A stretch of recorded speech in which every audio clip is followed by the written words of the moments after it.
खास खबर में स्वागत। तो ब्रेक के बाद 2 साल से बिहार के गांव की खाक छान रहे प्रशांत किशोर यानी पीके ने दावा किया था कि यह अलग किस्म की राजनीति करने आए हैं, लेकिन मुसलमान के सम्मेलन में जिस तरह से उन्होंने तुष्टीकरण की राजनीति की, उससे स्पष्ट हो गया कि प्रशांत किशोर भी राजनीति के उसी रास्ते पर चल निकले हैं जिस पर तमाम राजनीतिक दल चल रहे हैं। देखिए रिपोर्ट।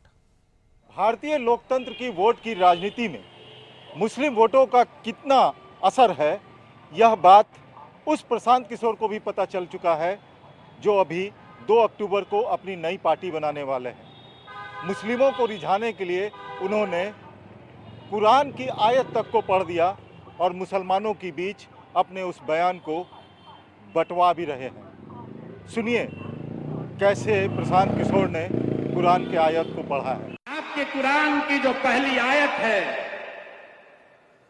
इकरा बिस्मे रब्बिल कल्लजी खलक, उसका पहला शब्द इकरा, जिसका मतलब है पढ़ो।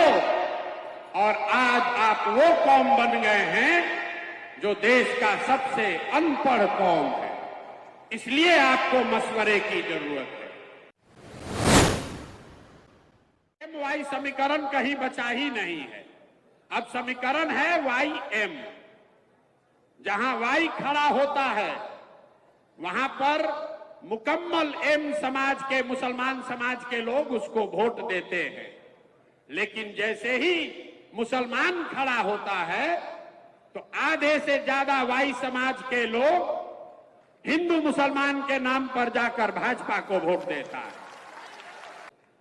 आप हमारे लिए, जन सुराज के लिए किरासन तेल नहीं है।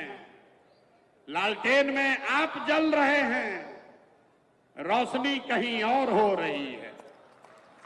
जल रहा है आपके बच्चों का भविष्य, रोशनी कहीं और हो रही है। आपको ये राजनीतिक मानसिक गुलामी दे दी, जिसमें ये बता दिया कि अगर जीवन में आगे बढ़ना है तो राजनीति हमको करने दो, हमारा झंडा लेकर पीछे जीवन भर चलते रहो। इसीलिए आपके बच्चे एम वाई समीकरण चाहिए। यही आपको बताया गया है पिछले 30 साल में। एम वाई समीकरण होगा तो उससे हम लोग भाजपा को हरा देंगे, लेकिन उस सारे समीकरण से आप भाजपा को अभी तक नहीं हरा पाए। ऐसा क्यों? प्रशांत किशोर की बनने वाली पार्टी और उनके तुष्टीकरण की राजनीति पर बीजेपी के बड़े नेता और बिहार सरकार के मंत्री मंगल पांडे का क्या कहना है और उन्होंने प्रशांत किशोर को क्या नसीहत दी है, जरा यह भी सुन लीजिए। प्रशांत किशोर भी उतर गए हैं मुसलमानों को अपने साथ लाने के लिए एमवाई समीकरण। प्रशांत किशोर जी क्या करते थे, उनका इतिहास क्या है, वो अपना ही इतिहास पढ़ के देखे। अलग अलग पार्टियों की मैनेजरी की है उन्होंने, अलग अलग पार्टियों के होर्डिंग बनाने के काम किए हैं, स्लोगन लिखने का काम किया है उन्होंने। तो बिहार की जनता स्लोगन लिखने वाले को, होर्डिंग का डिजाइन बनाने वाले को नेता नहीं मान सकती है। मेरे मित्र अच्छे हैं वो भी, लेकिन वो नेता नहीं हो सकते। और आपके चैनल के माध्यम से भी उनको बताना चाहता हूं कि जो आप काम कर रहे थे ना, वही काम करते रहिएगा तो भविष्य सुरक्षित रहेगा। इस काम में बिहार की जनता आपके इस फैशन शो में नहीं आने वाली। इन सब बातों के अलावा प्रशांत किशोर ने मुसलमानों को यह भी बताने की कोशिश की है कि देश में जितनी संख्या उनकी है उस हिसाब से राजनीतिक में मुसलमानों को हिस्सेदारी नहीं मिल रही।